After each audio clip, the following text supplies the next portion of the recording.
if you lost your job tomorrow, for how long could you cover your expenses? Now, this isn't just a hypothetical question. I really want you to think about the answer for yourself because this is a scenario that many people face unexpectedly. I'm Priscilla, and this video will be all about what an emergency fund is, why you need one, and what most people really want to know, how much you should have saved up. Let's first level set with some definitions. So an emergency fund is savings set aside for future unexpected expenses. And the key word here is unexpected. So this accounts for situations such as job loss, sudden medical bills, and home repairs due to a major natural disaster. Many people think that having an emergency fund isn't necessary, but just to illustrate how I've personally benefited from having an emergency fund, I want to tell you a quick personal story. So when I was a senior in college, one Sunday morning I was driving to church when all of a sudden the brakes on my car completely went out. Now this is a really old car, so honestly I'm not surprised that this happened because it was just a matter of time until the car fell apart, really. But at that time, thank God, I was just pulling into the church parking lot and I was able to kind of stop my car in the grassy area. And so obviously from there, I had to take my car to a repair shop to get the brakes fixed. And that repair ended up costing around $600. Now, that is a lot of money, like now, but especially back then when I was a college student and didn't really have a lot of income.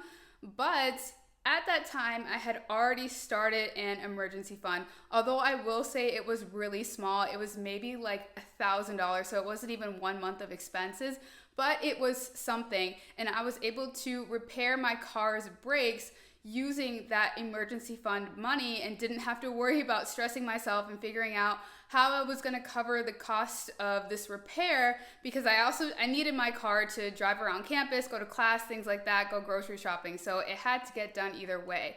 But having that emergency fund really came in handy at that time. With emergency funds, one area where I see people get tripped up a lot is understanding what actually is considered an emergency expense and when to dip into your emergency fund.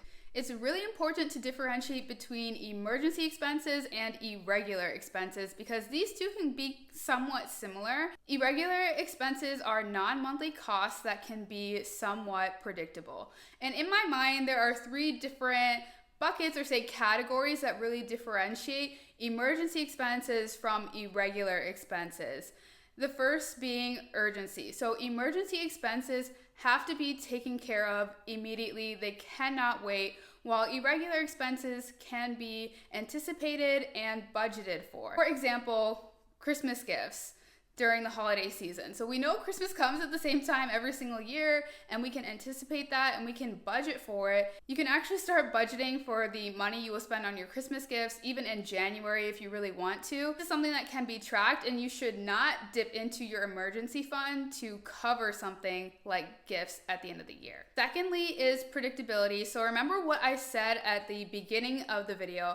Emergency expenses are unexpected, while irregular expenses are foreseeable even if they don't occur on a set regular schedule. So an example of this would be oil changes for your car. So this is something that has to be done regularly for the upkeep of your car. It's just a matter of timing of when you need to get this done. But this is not an expense that you should necessarily dip into your emergency fund for. Thirdly is impact. So emergency expenses can have a huge impact on your health, your safety, or your essential living conditions. Some examples of this would be plumbing leaks or having to travel for the unexpected loss of a loved one. So both of these are events that could absolutely necessitate you dipping into your emergency fund. Quickly, before we move on to the next point, one thing I do want to clarify is you can have irregular expenses that are baked into your emergency fund number.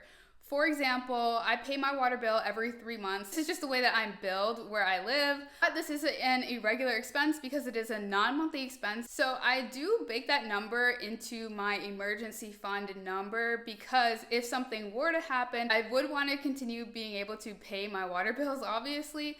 So this is just something to keep in mind when it comes to irregular expenses. But all in all here, the message is Do not be afraid to dip into your emergency fund. Just make sure that you're dipping in for the right reasons, because any money you take out of your emergency fund will have to eventually be replaced. So you want to be sure that when you go to draw out that money, you are doing it for the right intent. Now, when it comes to how much money you should actually have saved in your emergency fund, you'll hear a lot of different opinions on this, but general guidance does suggest around 3 to 6 months worth of essential living expenses. So these are your essential expenses only, like your rent or your mortgage payment, utilities, transportation costs, insurance costs, minimum debt payments, etc. There are several nuances to how much you should save. For example, if you're an entrepreneur, you might want to have a little more in your emergency fund because your income probably fluctuates from month to month, so you want to give yourself a little extra cushion. If you have a family or dependents, you may also want to have a little extra cushion so that you can continue to support those who are in your care. And if you live in a higher cost of living city, I would also suggest increasing that emergency fund number just to cover yourself. Me personally, when I moved from Chicago to Los Angeles, I increased my emergency fund, and right now I have about a 4-month emergency fund, but I am looking to up that to about 6 months just to give myself a little bit more comfort there. How much you save is ultimately up to you. You can always start small and then continue building up until you get to a number that is most comfortable for you. If you would like an easy way to calculate the amount that you should have in your emergency fund, click the link in the description box below to download a free copy of my emergency fund calculator. It will show you, based on the information you input, what the numbers for a 1-month to 12-month emergency fund could look like for you, so you can pick the target that best suits you right now. This video is part 1 of 2 in my series I'll be doing on emergency funds. So if you're interested in learning where to keep your emergency fund, then make sure you give this video a thumbs up and subscribe to my channel so you don't miss when I post that video next week.